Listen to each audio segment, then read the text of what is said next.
Hello, bachcho.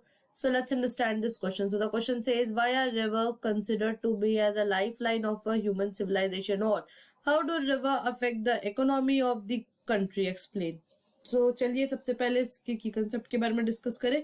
तो इसका की कंसेप्ट होगा रिवर। रिवर क्या होता है? रिवर एक naturally flowing fresh water body होती है जो या तो समुद्र की तरफ फ्लो होगी, या तो लेक की तरफ फ्लो होगी, या तो ओशियन की तरफ फ्लो होगी, या फिर कोई अनदर रिवर की तरफ।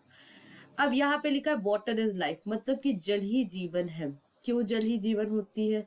बिकॉज अगर जल नहीं होगा, पानी नहीं होगा, तो हम अपने बेसिक नीड्स को कैसे पूरा करेंगे? दूसरा प्राइमरी रीजन ये बात बोलने के लिए कि जो रिवर है वो आपका पहले कोई भी सिविलाइजेशन का सेंटर बनता था, तो वो इसलिए था कि जो रिवर है वो दो जरूरतों को पूरा करती थी। पहला तो करती है लाइक इरिगेशन, और दूसरा है फ्रेश ड्रिंकिंग वाटर। इरिगेशन मतलब होता है कि क्रॉप को पानी देना। अगर क्रॉप की बात करें तो उसे बहुत सारा पानी चाहिए होगा, जो कि आपका रिवर से ही मिल देगा हमें। और फ्रेश ड्रिंकिंग वाटर तो हमें रिवर से ही मिलता है। चलिए आगे की ओर बढ़ते हैं। टूरिज्म की बात की जाए तो जैसे मान लीजिए कि एक नदी है, उसका जो सीनिक आसपास का जो नजारा है वो बहुत ही खूबसूरत है, तो वहां पे दो लोग आएंगे, वो बोलेंगे अरे वाह यह तो बहुत सुंदर नजारा है यहाँ का, चले यहाँ पे पिकनिक स्पॉट मना लेते हैं। तो एक से दो, दो से चार, चार से आठ, तो ऐसे में क्या लोग वहां पे अट्रैक्ट होंगे।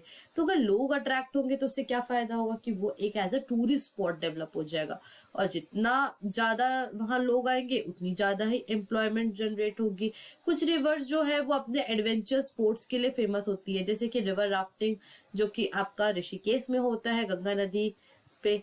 तो वो क्या होता है, वो आपका थाउजेंड्स ऑफ पीपल्स को अट्रैक्ट करता है, और उसमें से अधिकतर लोग यूथ रहते हैं।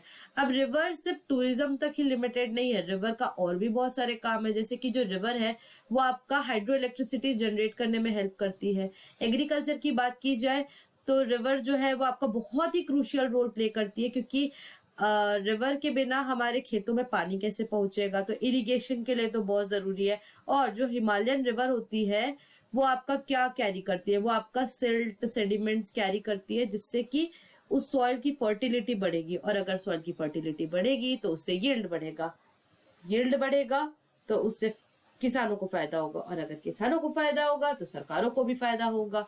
सो अल्टीमेटली इससे कंट्री की जो जीडीपी है वो बूस्ट होगी।